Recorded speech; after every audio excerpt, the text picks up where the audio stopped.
Hello guys. Today we are going to see my opinion on the new Kutri Ball game from Schnarny, which will be released on the theme of World War II. Good viewing. So to begin with, we can see that we can move freely with a sort of main character who represents our country. And throughout the rest of the video, I'm going to say character. I'm already afraid that we could exploit this way of movement and attack because it could be like in other World War II games.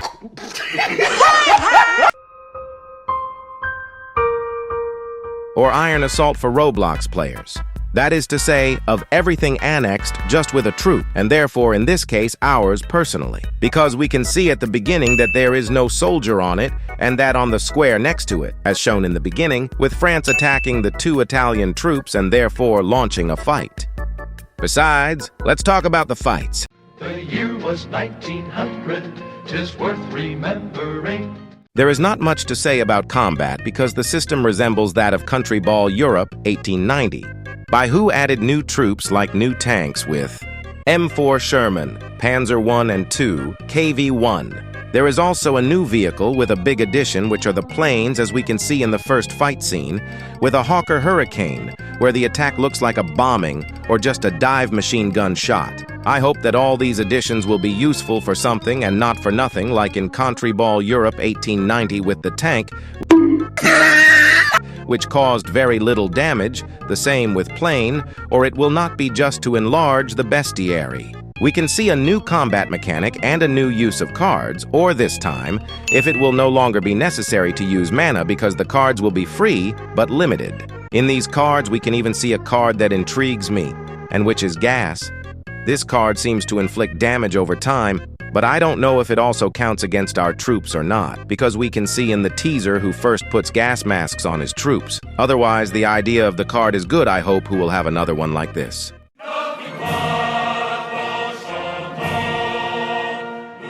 In the mini-games, not much to say, for example, which are a tug of war and you have to click as quickly as possible to win. A sort of survival by wave, where we see enemies arriving in groups and waves and we must obviously beat them and survive. The same mini-game as Europe 1890, where you have to feed our country ball with fruits that fall from the sky by intercepting them and making them slide onto our country ball. Except this time, there is no bomb. A maze where you have to find the exit without being hit by a purple watch. You can also collect money.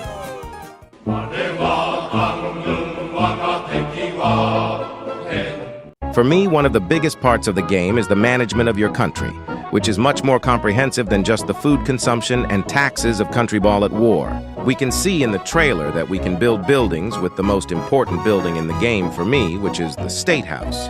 In this building we can our country like Country Ball at War, that is to say to manage the consumption of food and the taxes of the country, but also to see the troop limit that we can have in our army, to manage other buildings, to see the objective like Country Ball at War, and a last tab where I don't know what it means. I'll let you theorize about it in the comments. In the teaser, we see that building a building takes up space, and therefore be very careful with our placement and optimize the placement of EHH of our buildings. We can also see that building a building takes time, and therefore you will have to be patient accordingly. In the list of buildings that we see there are the Military Academy. I don't really know what it could be used for, but I'll let you theorize that too in the comments. The shop. He shows it in the teaser, it's the places to buy weapons and equipment. The tank factory, as in Country Ball Europe 1890, will be the place to create tanks. The house. I suppose it's a building to increase the troop limit we have when we open the State House. The barracks, as in Europe 1890, are the places to increase the attack and defense of our character. So we have to see what the mini-games of his training will be, and if there is anything new. The research center, as the name indicates, will be the place to research new equipment, which will mainly be weapons. It will have a submachine gun branch, with a machine gun and an anti-tank rifle at the end, and another weapon shot by shot, with at the end. Besides a sniper, Tokarev, there is also a branch for tanks and planes to have when the game is released. Military base, the place where we can train our soldiers. Iron mine, where iron will be produced. Gold mine, where the gold will be produced. So perhaps a disappearance of trade a la Country Ball at War. Seaport, where we can produce boats. Oil refinery, where the oil will be produced. Coal mine, where the coal will be produced. Steel mine, where steel will be produced. Aircraft factory, where we can produce planes.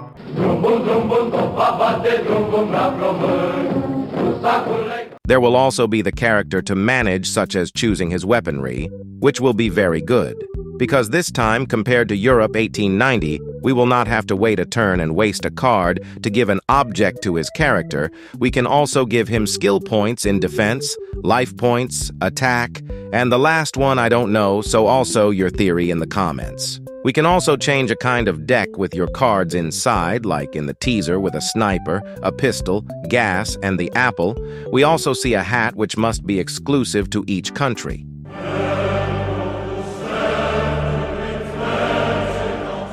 We see that we will be able to design a country ball which is very good, because it will be able to give a lot of creation, but I am afraid of the excesses which will occur with it. Unfortunately, I cannot say its words on YouTube. Salut à toute ma communauté francophone, ça faisait longtemps que je vous ai parlé. Avant de commencer, j'aimerais vous remercier énormément de votre soutien, ça me fait chaud au cœur, donc vraiment merci. Sinon, voilà mon avis sur le nouveau Country Ball qui va sortir.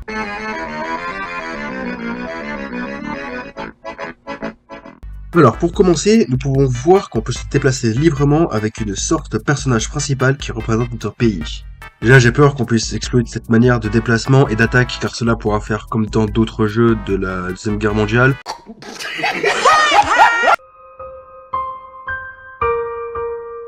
Ou Iron Assault pour les joueurs Roblox. C'est-à-dire, de tout un excès, juste avec une troupe, et donc dans ce cas-là notre perso, car on peut voir qu'il n'y a pas de soldats dessus, et que sur l'autre case, comme montre le début avec la France qui attaque les deux troupes italiennes, que ça lance un combat.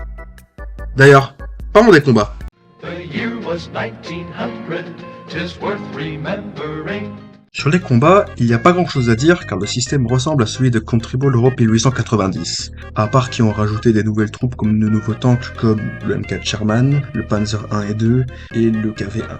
Il y a aussi de nouveaux véhicules avec un grand ajout qui sont les avions comme on peut le voir dans la première scène de combat avec un Hawker Hurricane où son attaque ressemble à un bombardement, un juste tir de mitraillette en piqué. J'espère que tous ces ajouts serviront à quelque chose et pas à rien comme dans Country Ball Europe 1990 avec les tanks.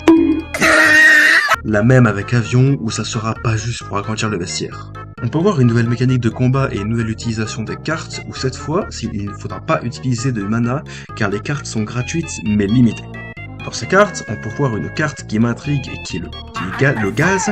Cette carte a l'air d'infliger des dégâts dans le temps, mais je ne sais pas si ça compte aussi pour contre nos troupes ou pas, car on peut voir dans le teaser qu'il met d'abord des masques à gaz à ses troupes. Sinon l'idée de la carte est bonne et j'espère qu'il y en aura d'autres du genre.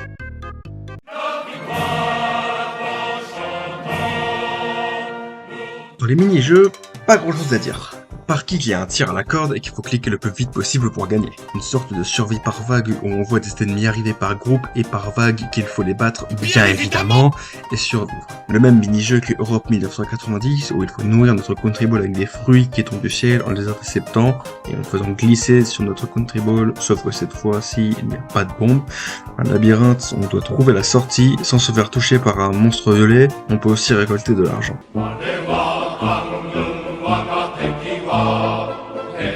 Pour moi, une des plus grosses parties du jeu qui est la gestion du pays et qui est beaucoup plus complet que juste la consommation de nourriture et les impôts de contribuatoire. On peut voir dans le trailer qu'on peut construire des bâtiments avec le bâtiment le plus important du jeu pour moi qui est la State House. Dans ce bâtiment, on peut gérer notre pays à la contribuatoire, c'est-à-dire de gérer la consommation de nourriture et les impôts du pays, mais aussi voir la limite de troupes qu'on peut avoir dans notre armée, gérer d'autres bâtiments, voir les objectifs comme contribuatoire et un dernier onglet où je ne sais pas ce qu'il veut dire, je vous laisse théoriser dessus en commentaire. Dans le teaser, on voit que construire un bâtiment prend de la place et donc faire très gaffe à notre placement, et bien optimiser le placement de chacun de nos bâtiments. On peut aussi voir que construire un bâtiment prend du temps et donc il faudra patienter des tours en conséquence. Dans la liste des bâtiments que on voit, il y a l'académie militaire, je ne sais pas trop à quoi ça pourra servir mais je vous laisse là aussi théoriser en commentaire. Le shop, il le montre dans le teaser, c'est le lieu pour acheter les armes et l'équipement. L'usine de tanks, comme dans Country Ball Europe 1890, ce sera le lieu pour créer des tanks. La housse, je suppose que c'est un bâtiment pour augmenter la limite de troupes qu'on a quand on ouvre la State House. Les baraques, comme dans Europe 1890, c'est le lieu pour augmenter l'attaque et la défense de notre personnage. Donc, à voir quel sera le mini-jeu de ces entraînements et s'il y a de la nouveauté. Le centre de recherche, comme le nom indique, ça sera le lieu pour rechercher de nouveaux équipements, qui seront principalement des armes.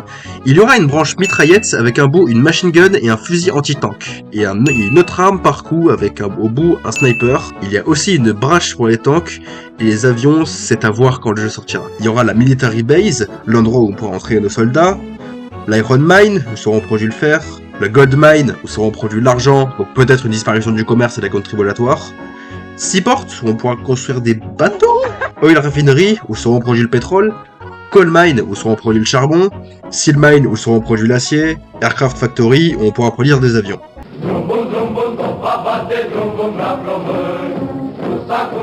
Il y aura aussi le personnage à gérer, comme par exemple choisir son armement, qui se sera très bien cette fois par rapport à Europe 1890, où on ne sera pas obligé d'attendre un tour et de gaspiller une carte pour donner un objet à son personnage.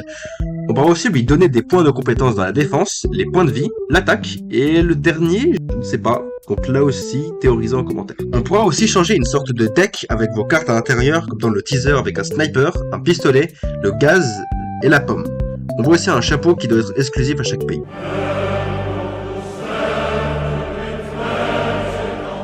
On voit qu'on pourra désigner un country ball, ce qui est très bien car cela pourra donner plein de créations, mais j'ai peur des dérives qu'il y aura avec ça. J'espère qu'il y aura un éditeur de cartes comme ça nos créations auront de quoi servir.